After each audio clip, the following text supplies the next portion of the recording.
The year 2020 has been a year of uncertainty for most people across the world. That stands true even at our workplace. In November, many people were being laid off across departments at our office.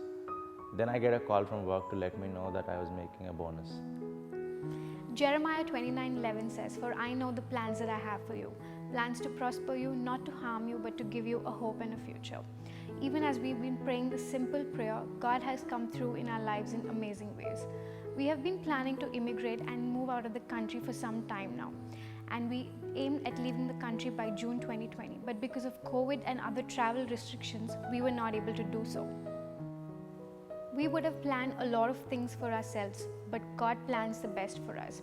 Even as we were deciding on the time frame to leave in 2020 or 2021, I received an interview call, and as I'd been interviewing for over 45 days, I had about 9 rounds of difficult interviews, but God was favorable throughout the journey.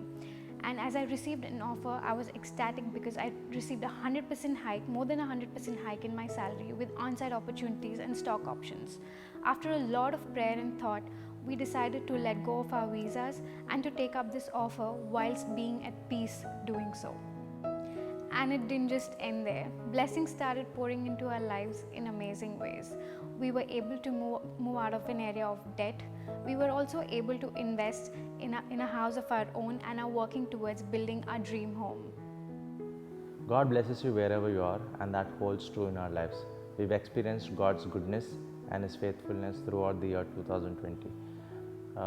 We would want to thank God and the church and our families for being there for us and for praying for us.